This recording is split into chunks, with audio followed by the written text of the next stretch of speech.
25절입니다.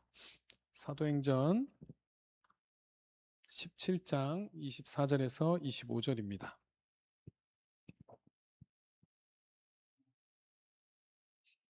(24, 25절) 페이지는 신약성경 218페이지입니다. 사도행전 17장 24절에서 25절입니다. 우리 함께 읽겠습니다. 우주와 그 가운데 있는 만물을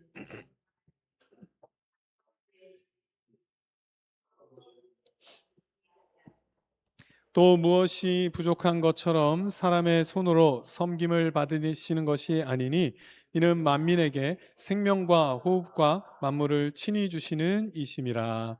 아멘. 네, 우리 지난 시간에 하나님의 이름 여호와에 대해서 같이 배웠습니다. 하나님께서 여호와라고 하는 것은 스스로 있는 자라는 그 이름의 뜻을 가지고 있다고 우리 같이 배웠고요. 하나님께서는 그렇게 어떤 원인 때문에 생겨난 존재가 아니고, 또 하나님은 그렇게 처음부터 계셨던 분이고 영원히 계시는 분이고, 그 하나님께서 우리를 찾아오셔서 약속을 주시는 분이라는 것을 배웠습니다. 우리 예배를 통하여서 하나님이 나의 하나님이심을 꼭 경험하셔야 되고요. 하나님과 나와의 그 관계의 추억들이 더 풍성해지셔야 합니다. 그래서 우리 아는 사람 소개할 때 되게 자랑스럽게 소개하죠. 나 그 사람 알아. 그러면서 막 소개하죠. 그러듯이 나 우리 하나님 나 알아. 그러고 하나님과 나만의 그 관계들이 더 깊어지는 우리 귀한 성도님들 되시기를 축원합니다. 오늘은 그 하나님의 그렇게 스스로 존재하시는 분이라고 했을 때 그거를 이제 신학 용어로요, 하나님의 자존성이라고 표현을 합니다. 스스로 존재하시는 분이니까요, 자존성이라고 표현하는데, 그 하나님에 대해서, 우리가 그 하나님의 속성에 대해서 오늘 조금 배워보려고 합니다.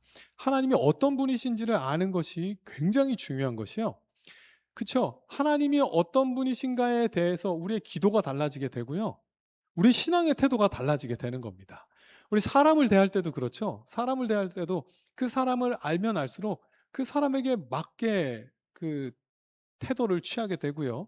그죠? 아무 말이나 못하게 되는 겁니다. 그 사람에게 맞게, 이 사람이 뭘 기분 나빠하고 이 사람이 뭘 좋아하고 이걸 알면 우리는 훨씬 더 이제 자연스럽게 그 사람과 대화할 수 있고요, 더 가까워질 수 있는 겁니다. 그것처럼 하나님께서는 성경을 통해서 우리에게 하나님을 알려주시기를 기뻐하셨어요. 그냥 막연하게 우리 그 천지신명님께 빕니다. 그걸 제가 나중에 찾아보니까 뭐 하늘과 땅 뭐 어딘가에 있는 그 모든 신에게 비는 거라고 하더라고요. 뭐 쉽게 말하면 이런 거죠. 누군지는 모르지만 제가 정성을 들이니까 도와주십시오. 이런 거 아닙니다. 우리의 신앙은 이런 게 아니라 굉장히 인격적이고, 하나님이 어떤 분이신지가 굉장히 중요하고요, 하나님과 가까워지면 더 알아가는 게 정상인 것입니다. 그래서 우리가 성경에 나와 있는 그 하나님들을 우리 조금씩 배워갈 건데요. 그래서 오늘은 그 중에 특별히 이제 하나님의 자존성이라는 그 내용에 대해서 우리 같이 배우려고 합니다. 일단은 먼저 우리가 기억해야 될 것은요, 우리는 하나님에 대해서 다 알 수는 없습니다. 예, 하나님에 대해서 다 알 수 없습니다. 사람과 사람과의 관계에 있어서도 그 사람을 알려면요, 뭐 이런 거 막 이렇게 우리가 겉에서 아무리 연구를 해도 그 사람 모릅니다. 그죠? 그 사람을 알려면 대화를 해야 됩니다. 대화를 해야 됩니다. 제가 주중에 우리 또 윤성원 성도님께서 오셔가지고 많은 대화를 했는데요. 네, 많은 대화를 했는데 그 대화를 하고 나니까 이분이 이런 분이구나를 이렇게 이해가 되는 겁니다. 이 대화가 그런 겁니다. 이분이 어떻게 살아오셨는지 이런 얘기를 듣다 보면 이분이 어떤 사람이구나를 우리 이해하게 되는 것처럼, 그렇게 그렇게 하나님이 우리에게 열어주시지 않으면, 하나님께서 하나님의 이야기를 우리에게 계시하지 않으면 우리는 하나님을 다 알 수 없다는 것을 인정하셔야 됩니다. 그러니까 우리 편에서 하나님을 연구해서 알아낼 수 있는 방법은 없습니다. 그래서 우리는 하나님을 안다고 할 때 항상 겸손하게 하나님의 말씀을 통해 우리에게 하나님이 어떻게 알려주시는가에 귀 기울이셔야 되고요. 그래서 그 하나님의 속성에 대해서, 하나님이 어떤 분이신지에 대해서 우리 감사하는 마음으로 잘 배우고요, 거기에 맞게 이제 하나님을 하나님으로 대하셔야 한다는 것입니다. 그래서 하나님께서 우리 지난 시간에 스스로 있는 자다라고 했는데요. 그 중요한 의미가 그거라고 했습니다. 하나님은 언제부터 갑자기 탁 생기신 거 아닙니다. 하나님은 처음부터 존재하고 계셨고요.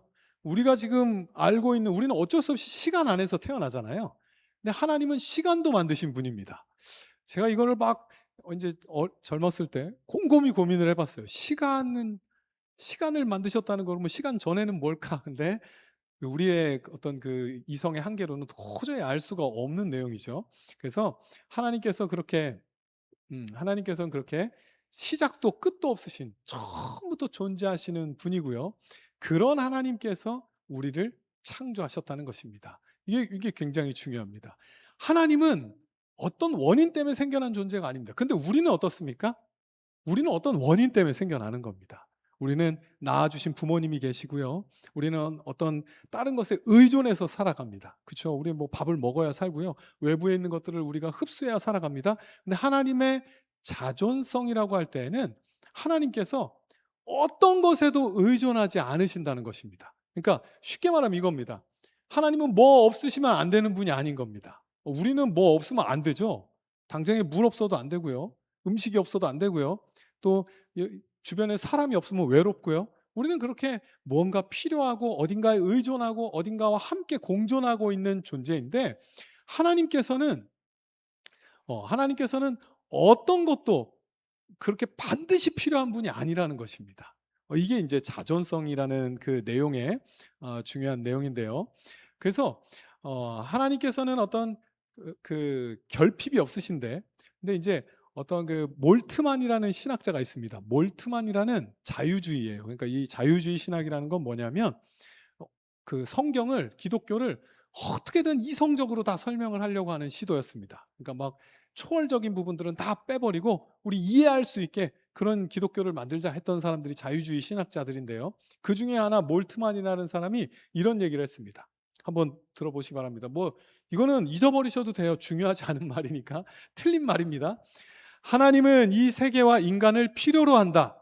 하나님이 사랑이라면 하나님이 사랑하는 자가 하나님에게 반드시 있어야 하고 없어서는 안 되기 때문이다. 이게 어떤 의미냐면, 성경에 이렇게 이 사람은 성경을 연구하는 사람입니다. 근데 이제 그걸 좀 이상하게 연구해서 문제인데, 하나님은 사랑이시라고 분명히 말씀하시죠. 그러면 한번 생각해 보십시오. 사랑을 혼자 할 수 있습니까? 사랑은 혼자 못하죠. 그냥 자기 사랑 이런 건 사랑 아니잖아요. 그죠? 사랑은 혼자 못합니다. 대상이 있어야 됩니다. 그러니까 이 몰트만이라는 사람이 생각을 해볼 때, 야, 하나님이 사랑이라고 하는데 세상을 창조하기 전에 혼자 계셨으니까 사랑의 하나님이 아니네. 그러면 결국 그래서 뭘 했을까요? 사랑하는 대상을 만드셔야만 했던 겁니다. 뭔가 대상이 있어야 사랑을 하죠. 그래서 하나님이 그것을 만들었다. 그래서 하나님에게는 우리가 꼭 필요했고 그 어떤 사랑의 대상이 꼭 필요했다라고 이렇게 주장을 하는 겁니다. 이거 틀린 말입니다. 틀린 말입니다. 근데 왜 틀립니까? 왜 틀립니까? 이분은 하나님이 삼위 하나님이라는 걸 전혀 모르고 있는 겁니다. 하나님은 홀로 계시지 않았습니다. 처음부터 하나님이 막 외롭고 힘들게 뭐 이렇게 계신 것이 아니라 하나님은 충분한 사랑을 누리고 있었습니다. 이거는 제 상상이 아니라 우리 말씀에 나와 있는데요. 우리 요거 사도행전 이렇게 잘 체크해 두시고 요한복음 17장 24절을 한번 보겠습니다. 요한복음 17장 24절입니다.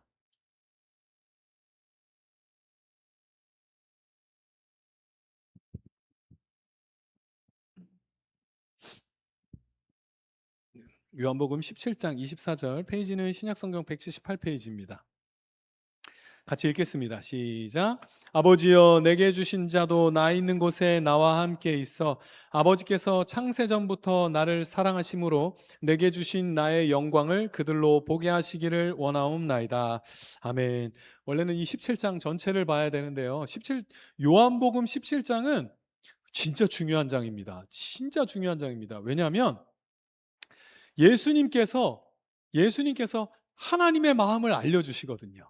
하나님께서 뭐 하고 계셨는지, 창세 전에 하나님께서 뭐하고 계셨는지를 알려주시는 겁니다. 우리가 창세전에 하나님이 뭐하고 계셨는지 알 수가 없습니다. 그런데 창세전부터 하나님과 함께 하셨던 하나님의 아들이 오셔서 야, 창세전에 하나님이랑 나랑 뭐하고 있었냐면 하고 이렇게 그 알려주는 내용이어서 17장은 너무 중요합니다. 그중에 이제 24절만 대표로 읽었는데요. 여기서 보면 이렇게 나와 있습니다. 아버지께서 창세전부터 뭐하고 계셨다고 말씀합니까?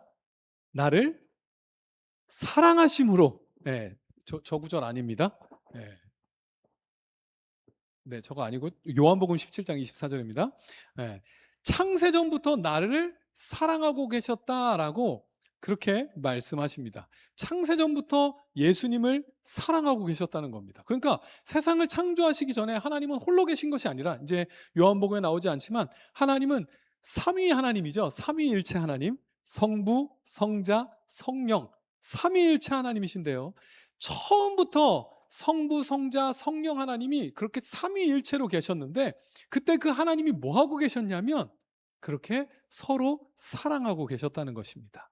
성부 하나님이 성자 예수님을 너무나도 사랑하고 계셨고요. 성자 예수님이 또 성부 하나님을 사랑하고 계셨고요. 성령 하나님과 또 이렇게 같이 그 교제를 나누는 삼위 하나님은 그렇게 처음부터 사랑하고 계셨다는 겁니다.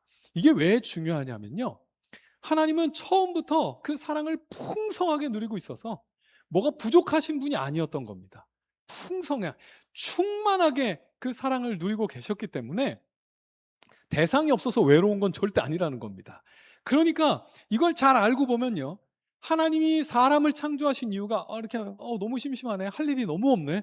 영원 전부터 그죠. 오랜 시간 혼자 있었더니 너무 심심하네. 뭐라도 만들어야 되겠다. 그러고 사람을 만드신 것이 아니라 하나님은 너무 행복하게 계셨습니다. 삼위 하나님 그 아들과의 교제를 누리며 성령 하나님과의 교제를 누리며 풍성하게 충만하게 존재하고 계셨는데요.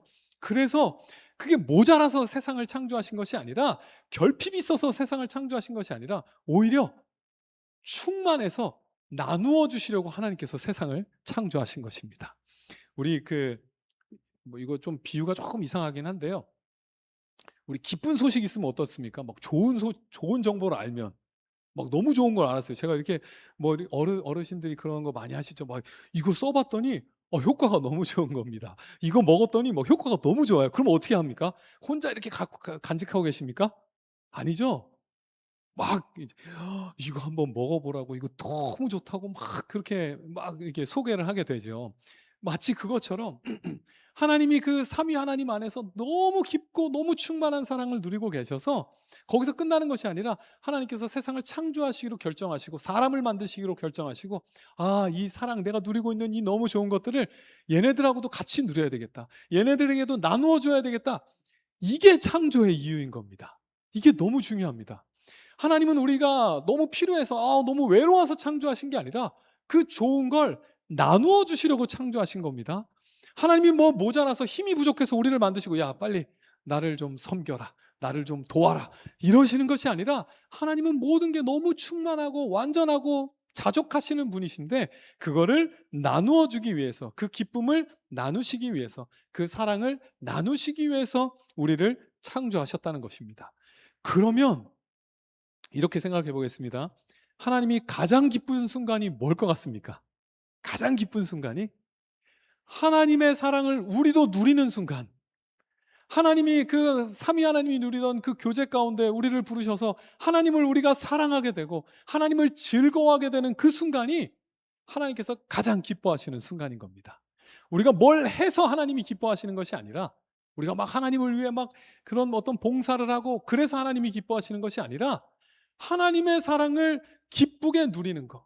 그래서 너무 중요한 게 우리의 예배인 겁니다. 예배를 통해서 우리는 이런 식으로 생각하시면 안 됩니다. 절대 뭐 많이 강조하지만 예배 잘 드려가지고 뭘 얻어내겠다 이런 게 아니라 예배 자체가 즐겁고 하나님을 만나는 시간 자체가 즐거울 때 하나님은 그걸 기뻐하시는 겁니다. 하나님은 그걸 너무 행복해 하시고요. 그게 우리를 창조하신 목적인 것입니다. 그래서 하나님의 자존하시는 하나님이라는 것을 우리가 믿는다면요. 이걸 기억하셔야 합니다. 하나님은 뭘 요구하시는 분이 아니라 주시는 분입니다. 뭘 받으시는 분이 아니라 주시기를 기뻐하시는 분입니다. 하나님은 뭐가 부족하고 필요한 분이 아니라 차고 넘쳐서 나누어 주기를 기뻐하시는 그런 하나님이십니다. 그래서 우리를 창조하셨고 우리를 구원하셨습니다. 우리 뭐 멀리 갈 것도 없죠? 우리는 분명히 필요한 게 많고 부족한 자들입니다. 그렇죠? 그럼에도 불구하고 우리가 자녀에게 어떤 마음이 듭니까? 가장 기쁜 게 무엇입니까? 야, 얘들아, 아빠 요즘에 너무 힘드니까 나 위해서 니네 좀 알바 좀 해가지고 돈 좀 벌어와라. 얘들아, 뭐 이렇게 하면 그게 저에게 기쁨이겠습니까? 아니에요. 제일 큰 기쁨은 저와 그 기쁨을 나누는 겁니다. 예, 아빠랑 있는 걸 즐거워하는 거. 그게 아마 저에게 가장 큰 행복일 것입니다. 그렇게 하나님께서 우리에게 원하시는 건 주시고 싶어 하십니다. 은혜를 주시고 싶어 하시고 우리를 만나시고 싶어 하시고 우리가 행복했으면 좋겠고 우리와 어떻든 함께 하시고 싶어 하시는 그 하나님이심을 자존하시는 하나님이라면 우리 믿으셔야 한다는 겁니다. 사실 이게 이제 아주 실제적으로 생각하면요, 하나님의 자존성이라는 것은 우리가 하나님께 어떤 의미에서는 영향을 줄 수 없다는 겁니다. 무슨 말이냐면 영향을 안 받으신다는 것이 아니라, 물론 우리 때문에 슬퍼하시고 기뻐하시지만 영향을 줄 수 없다는 건 이겁니다. 우리가 막 열심히 순종했다고 하나님의 영광이 막 더 늘어나지 않습니다. 우리가 막 죄를 짓는다고 하나님의 영광이 막 줄어들지 않습니다. 생각해 보십시오. 바다에 갔는데 바닷물을 이렇게 해보니까 너무 짜요. 그래서 이거 너무 짜다. 바다를 좀 싱겁게 만들어야 되겠다. 그래가지고 이렇게 생수를 이렇게 바다에다 부으면 싱거워질까요? 이거 부으나 마나죠. 하나님은 너무 무한하게 크신 분이라서 우리가 거기다 뭘 갖다가 하나님께 뭘 드리고 어떤 영향을 미쳐도 아무런 변화가 없는 것처럼 그렇게 보여지는 것입니다. 그런 의미에서 사도행전 17장 24절, 25절이 그 내용입니다. 우리 저 앞에 그 PPT를 한번 볼까요? 17장 24, 25절 사도행전, 우리 한번 말씀 한번 띄워주세요. 네, 우리 같이 한번 읽어보겠습니다. 시작. 우주와 그 가운데 있는 만물을 지으신 하나님께서는 천지의 주제시니 손으로 지은 전에 계시지 아니하시고 또 무엇이 부족한 것처럼 사람의 손으로 섬김을 받으시는 것이 아니니 이는 만민에게 생명과 호흡과 만물을 친히 주시는 이심이라. 아멘. 우리 저걸 믿으셔야 합니다. 하나님은 천지의 주제셔서 뭐가 부족한 것처럼, 이 세상 다 누구 겁니까? 이 세상 다 하나님이 창조하셨고 다 하나님 겁니다. 뭐가 부족한 것처럼 사람의 손으로 섬김을 받으시려는 그런 분이 아니라 오히려 하나님을 뭐라고 표현합니까? 만민에게 생명과 호흡을 주시는 그런 하나님이라고 이렇게 하나님께서 선언하시는 겁니다. 요 맥락이에요. 사도행전 17장 24, 25절이 사도 바울이 이제 그리스 지방 아테네에서 복음을 전할 때 이제 요 내용을 했습니다. 근데 이제 그리스 그 시대에는 혹시 그거 아시죠? 그리스 신화. 예. 그리스에는 신이 엄청 많았습니다. 신이 진짜 많았어요. 우리 첫째 딸도 어릴 때 그리스 신화를 너무 좋아해가지고 막 그리스 신화를 좀 이상하게 얼마나 좋아했는지 처음부터 끝까지 보고 그 다음에 뒤에서부터 막 앞에도 보고 그래가지고 거의 막 신들 이름을, 이게 성경을 외워야 되는데 신들 이름을 막 외우고 그랬어요. 그래서 웬만한 신들 막 이름을 다 외우고 그랬는데요. 근데 그만큼 신이 많았습니다. 뭐 우리가 아는 것도 있죠. 저도 몇 개 알아요. 제우스. 또 뭐가 있을까요? 에? 에로스? 그런 거만. 우리 이제 막 서진이 막 아는 거 나왔어요. 포세이돈. 예, 뭐 막 나옵니다. 네, 그렇죠. 그런 신들이 막 많이 있었습니다. 그래서 아테네 그 당시에는 신전이 되게 많았어요. 막 곳곳에 제가 이름을 많이 알아야 되는데, 그죠? 제우스 신전, 무슨, 우리 서영이 뭐 기억나는 거 없어요? 아테네 신전? 아테네도 신인가요? 네. 제가 잘 몰라서 그리스 신화를 잘 몰라서 하여튼 그 신전들이 막 있는 겁니다. 막 그 수많은 신전들이 막 있는데요. 근데 그 신전들이 막 있는데 이제 이 사람들은 신들을 막 섬기는데 이 사람들에게는 신이 너무 많으니까 이제 그 사도 바울이 막 또 이제 막 뭐 설교 같은 걸 하니까 또 새로운 신에 대해서 이제 알려주나 보다. 그래, 어떤 신인가 한번 보자. 막 이렇게 이제 들으려고 했습니다. 이 사람들은 신이 얼마나 많았는지 그 사도행전 보면 재밌는 게요. 무슨 신도 있냐면 무슨 신 그러다가 이름을 알 수 없는 신 이것도 있어요. 우리가 혹시 놓쳤을까 봐 그런 신을 위한 신전도 만들어 놨어요. 막 이제 그래 가지고 막 하는데 이제 사도 바울이 설교를 하니까 "어디 보자." 그래. "무슨 새로운 신이 있나 보자." 그러고서 이제 이렇게 들어보려고 합니다. 그런데 사도 바울이 이렇게 말씀하는 그 신은 완전히 다른 겁니다. 어떤 의미에서 다르냐면요. 아테네 그 당시 그리스에 있었던 신들은 다 사람하고 비슷합니다. 그래 가지고 신들이 약간 사람 같아요. 뭐 생긴 것도 사람이고 하는 행동도 사람이고 욕심도 있고 뭐 욕구도 있고 화나면 막 싸움도 하고 심지어 막 신들끼리 거짓말도 하고 속이기도 하고 뭐 폭력도 사용하고 뭐 별걸 다 합니다. 그래서 이 신들은 공통점이 있는데 뭐냐면 필요가 있는 겁니다. 네, 그냥 자족하지 않고요. 뭔가 필요가 있어요. 뭘 필요로 하고 그래서 막 신들끼리도 싸우고 뺏고 막 질투도 하고 시기도 하고 그러니까 이런 신들은 뭐가 필요하냐면 사람들의 섬김이 필요한 겁니다. 야, 날 섬겨라. 그래서 신전이 있고 사람들은 거기에서 막 제물을 바치고 신들을 위해서 제물을 바치고 신 먹으라고 갖다 드리고 막 그럽니다. 그런데 여기에 사도 바울이 아까 25절에서 그렇게 말합니다. 하나님은 어떤 하나님이냐? 이 세상을 다 만드신 분이고 뭘 필요로 하고 우리의 도움을 필요로 하시는 분이 아니라 오히려 생명을 주시는 하나님이다. 주시는 하나님이라고 그걸 강조하고 있는 겁니다. 만민에게 생명과 호흡과 만물을 친히 주시는 이다. 이게 우리 하나님의 특징입니다. 우리 하나님의 자존성이라고 할 때 우리 이것을 분명히 기억하셔야 합니다. 하나님은 우리의 것을 뭔가를 요구하고 받으시는, 물론 받으십니다. 그러나 그게 없으면 안 돼서 우리에게 요구하시는 그런 하나님이 아니라 우리에게 주기를 기뻐하시고요. 우리가 하나님 앞에 나와 의지하기를 기뻐하시고 우리가 하나님께 기도하기를 기뻐하시고 하나님께 도움을 구하기를 기뻐하시고 우리가 하나님 앞에 손을 들 때 하나님은 그것을 기뻐하시는 그런 하나님이심을 강조하고 있는 것입니다. 성도 여러분, 우리가 이걸 배웠다는 것은요, 이제 오늘 이걸 배우면 우리가 하나님에 대한 태도가 바뀌어야 되는데요. 하나님이 이제 그런 하나님인 거 아셨죠? 뭘 제일 기뻐하신다고요? 우리에게 주시는 걸 기뻐하시는 하나님이세요. 주시는 거. 그러면 우리가 어떻게 할 때 가장 기뻐하십니까? 감사합니다 하고 하나님의 은혜를 받고 그걸 누리는 걸 하나님은 제일 기뻐하시는 하나님이신 겁니다. 우리가 그 하나님을 알게 되었다면 이제는 우리 어떻게 해야 되겠습니까? 하나님께 구하셔야 되고요. 하나님께서 주시는 걸 기쁨으로 받아야 되고요. 하나님이 우리의 섬김이 진짜로 필요한 분이 아니라 오히려 우리에게 주시는 분임을 안다면 우리가 이제 하나님 앞에 드릴 때 이걸 생각하셔야 합니다. 하나님 앞에 그러면 드리면 안 됩니까? 그게 아니라 하나님 앞에 드릴 때 하나님이 필요해서 우리가 드리는 거 아닙니다. 하나님이 뭐가 필요하니까 우리가 꼭 예배를 드려야 되고 너무 심심하실까 봐 우리가 모여 예배를 드려야 되고 하나님이 좀 물질이 부족하니까 우리가 헌금을 드려야 되고 그런 게 아니라 하나님께서 뭘 받으시는 겁니까? 마음을 받으시는 겁니다. 우리의 그 마음을 하나님의 은혜에 감사하여 하나님 앞에 돌려드리는 그 마음을 받으시는 겁니다. 그래서 우리는 하나님 앞에 나아갈 때 우상을 숭배하던 그 사람들과는 다른 태도로 나가셔야 합니다. 내가 하나님 앞에 이걸 주면 하나님께 필요한 걸 내가 드렸으니까 하나님도 나에게 이걸 줘야지. 이렇게 막 그 아테네 신들은 그 당시에 신들은 신을 매수했습니다. 야, 좋은 거를 막 드리고 하나님 앞에 그 신들 앞에 막 좋은 걸 줘서 내 소원을 얻어내려는 어떤 그런 물물 교환 이런 마음으로 신에게 나아갔다면 하나님께서는 우리가 어떤 빚도 지워드릴 수 없습니다. 우리 사실은 그래요. 하나님 앞에 뭘 드려도 하나님께 그게 꼭 필요한 게 아닌 겁니다. 근데 하나님은 그 마음을 받으시는 겁니다.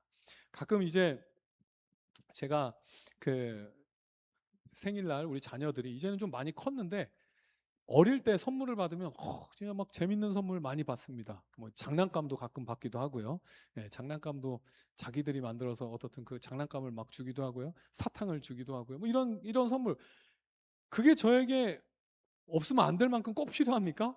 근데요, 그건 너무 큰 기쁨이 되는 겁니다. 왜냐하면 거기에 뭐가 담겨 있으니까? 마음이 담겨 있기 때문에 기쁨이 되는 겁니다. 우리 하나님께 빚을 지어 드릴 수 없고요. 그래서 우리는 하나님이 이걸 기억하셔야 합니다. 이 모든 것들은 다 누구 겁니까? 하나님께서 우리에게 주신 거거든요. 우리의 건강, 우리의 시간, 우리의 물질, 우리의 모든 것들을 하나님이 주신 거거든요. 그럼 우리 하나님 앞에 드릴 때 어떤 생각으로 드리셔야 합니까? 아, 감사합니다. 이거 너무 잘 누렸습니다. 하나님, 이거 감사한 마음으로 제가 이거 드립니다. 사실 선물이 그렇죠. 자녀들의 선물이 그렇죠. 용돈 누가 줍니까? 부모가 줍니다.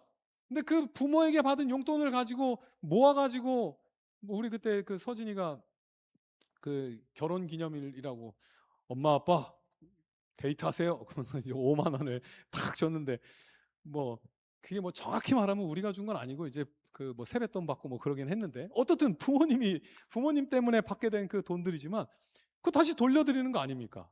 그 무슨 의미가 있습니까? 아이고, 내가 줬던 거 받으면 야, 내가 10만 원 줬는데 겨우 이거 5만 원 주면 이거 내가 손해 보는 거 아닙니까? 근데 그게 아니죠. 돌려드리는 거지만, 다시 돌려받는 거지만, 거기에는 뭐가 들어있냐면 그 마음이 묻어있는 겁니다. 우리가 하나님 앞에 드리는 거 그렇게 드리는 겁니다. 하나님이 주신 거 너무 감사합니다. 이거 다 하나님 주신 거 맞습니다. 근데 제 마음을 담아서 이거 드립니다. 이게 하나님께 드리는 우리의 마음이어야 됩니다. 이걸 드렸을 때 하나님, 이거 써주세요. 제가 이만큼 드렸습니다. 이렇게 막 체크하고 이런 게 아니라, 하나님이 주신 시간에 대해서 우리는 하나님 앞에 나와 그 시간을 하나님 앞에 돌려드리고요. 하나님이 주신 물질을 하나님 앞에 돌려드리고요. 하나님께서 주신 이 축복들을, 하나님이 우리에게 사랑을 베푸셨기 때문에 그 사랑을 우리 주변 사람들에게 돌려드리는 겁니다. 우리는 자꾸 주변에 뭐 예를 들어서 용서하고 사랑하면 그게 자꾸 어디로 가냐면 내 공로로 갑니다. 나 하나님 이거 했어요. 근데 그게 아니라 하나님 주신 거를 돌려드리는 것임을 우리 꼭 기억하셔야 합니다. 그래서 시편 50편 23절에 보면 감사로 제사를 드리는 자가 나를 영화롭게 하나니라고 이렇게 말씀합니다. 하나님을 영화롭게 하는 방법은 감사로 제사를 드리는 겁니다. 그 이방 신들처럼 제사 드려서 하나님께 빚지우는 게 아니라 감사로 제사를 드리는 거, 하나님께서 주신 그것에 감사해서 하나님 앞에 내어놓는 거, 그게 우리 자존하신 하나님에 대한 우리의 태도임을 우리 꼭 믿으셔야 한다는 것입니다. 성도 여러분, 아주 적나라하게 얘기해서 하나님께 우리가 꼭 필요한 존재들이 아니었습니다. 우리가 하나님을 위해서 뭘 할 수 있겠습니까? 그런데 하나님께서 우리를 필요로 하시도록 하나님이 우리를 창조하시고, 하나님이 스스로 우리를 창조하시고 우리에게 이렇게 우리와 묶어 주셔서 우리와 관계를 누리실 뿐이지, 우리가 꼭 필요해서 하나님이 우리를 찾아오시는 게 아닌 겁니다. 하나님이 감사하게도, 하나님은 무한한 자유가 있으신데, 그렇게 생각하면 놀랍죠. 그 무한하신 자유로 하나님이 하필 우리를 찾아오셔서, 우리 특별하지도 않은 우리를 찾아오셔서 우리와 관계를 맺으시고 우리를 사랑하시고 우리의 하나님이 되어주시는 그 놀라운 일은 하나님의 은혜로 우리에게 일어난 일임을 믿으셔야 합니다. 성도 여러분, 그래서 우리는 진짜로 감사할 수밖에 없습니다. 진짜 감사할 것밖에 없는 게 우리가 자존하신 하나님을 기억할 때 우리가 꼭 취해야 될 태도인 것입니다. 어,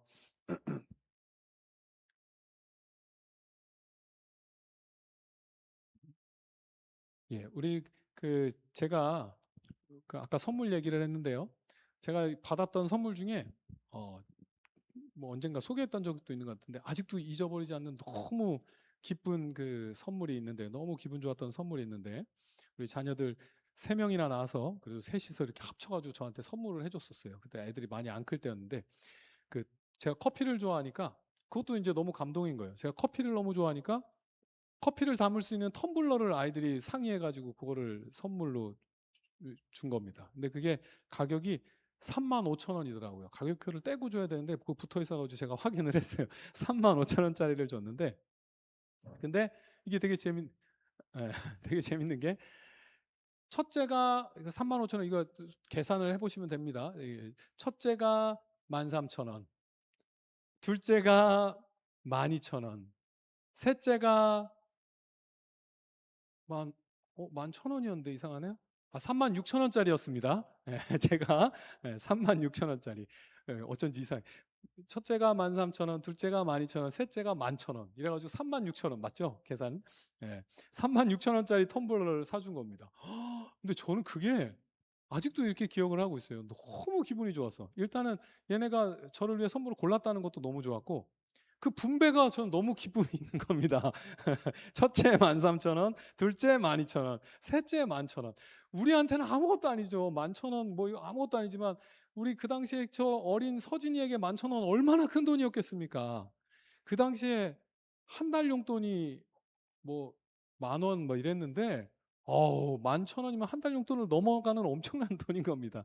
그걸 한 달 동안 하나도 안 써야 모을 수 있는 그거. 근데 그게 저에게 엄청나게 감동이 되는 겁니다. 거기에 감동이 되는 핵심 포인트는 그거죠. 아이들이 저를 생각했다는 겁니다. 어떤 그 절대적인 가치가 저를 기쁘게 하는 게 아니라 저를 생각했다는 겁니다. 성도 여러분, 우리가 절대적인 가치로 하나님을 기쁘시게 하는 거 아닙니다. 그 예수님께서 그러죠. 과부의 과부가 드린 그 동전, 그걸 하나님께서 가장 기쁘게 여기시죠. 부자가 막 부은 거, 그 액수로 따지면 비교가 안 되죠. 근데 하나님께서 뭘 보시는 겁니까? 절대적인 가치가 아니라 어떻게 하나님을 생각하고 그 없는 중에 낸 그거를 하나님께서 기쁘게 받으시는 것입니다. 성도 여러분, 하나님께서 우리를 그 관계로 부르셨기 때문에 그게 가능한 겁니다. 관계가 없으면 절대적인 가치가 제일 중요하겠죠. 누군지도 모르는 사람이 저에게 뭘 한다면 당연히 뭐 액수가 얼마냐, 양이 얼마냐 이걸 보겠지만 우리 사랑하는 관계 안에서는 그게 아니죠. 뭐가 제일 중요합니까? 마음이 담겨 있는가? 나에 대한 마음이 거기에 있는가? 이게 제일 중요한 것처럼 하나님께서 우리를 그 관계로 부르셨다는 것은 이제는 우리가 하나님 앞에 그것을 돌려드려야 합니다. 성도 여러분, 우리가 예배 자리에 나올 때 그렇습니다. 뭐 제가 금요일마다 이렇게 찬양할 때 성도님들이 생각보다 찬양을 되게 잘 따라하세요. 잘 모르는 찬양인데 금방 해가지고 제가 이게 진짜 오늘 처음 하시는 건지 막 물어볼 만큼 그렇게 금방 하시지만 그러나 우리가 부르는 찬양이 뭐 이렇게 완성도가 얼마나 되겠습니까? 그쵸? 우리가 하는 찬양이 뭐 저 막 찬양 집회에 있는 그런 훌륭한 뭐 화음 넣고 하는 그 찬양과 비교가 되겠습니까? 그런데 그러면 차라리 그 좋은 찬양 들으시지 우리 찬양 뭐 하나님 기쁘게 받으실까요? 기쁘게 받으실까요? 받는다는 겁니다. 절대적인 그게 중요한 게 아니라 우리가 진짜로 마음을 담아서 찬양을 드리면 음정이 틀리든 가사가 틀리든 그게 중요한 게 아니라 우리의 마음이 담겨 있으면 하나님은 그거를 어떤 성악가가 부르는 찬양보다도 훨씬 더 기쁘게 받으신다는 것입니다. 마찬가지입니다. 우리 예배요. 우리 예배 그게 뭐 얼마나 화려하고 얼마나 수준이 높고 이게 중요한 게 아니라 우리가 정말로 하나님을 사모하는 마음으로 예배 자리에 참석하면 하나님은 그 예배를 다른 어떤 예배보다 기쁘게 받으신다는 것입니다. 성도 여러분, 자존하시는 하나님을 믿는다는 거, 이제 우리가 진짜로 그 하나님께 마음껏 나아가서 하나님이 뭘 부족하실까 이걸 걱정하시는 게 아니라 풍성하게 나누어 주시는 하나님 앞에 우리 마음껏 나가서 그 은혜를 누리시고 감사로 돌려드리는 그런 관계로 하나님께서 부르셨다는 것을 믿으셔서 이제는 우리 그렇게 신앙생활을 하셔야 합니다. 신앙의 너무 중요한 동기는요, 우리 뭐 그 성경에 매번 나오잖아요. 우리 신앙의 가장 중요한 동기는 은혜입니다. 뭘 얻어내기 위한 게 아니라 하나님 주신 은혜 때문에 우리 그래서 신앙생활 하는 거고요. 하나님이 이미 베풀어 주신 사랑 때문에 우리 그래서 반응하는 게 신앙생활입니다. 우리 그 마음을 하나님 앞에 돌려드리셔야 합니다.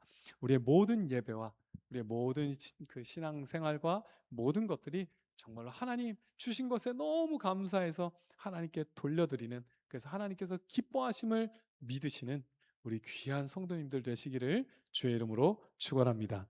기도하겠습니다.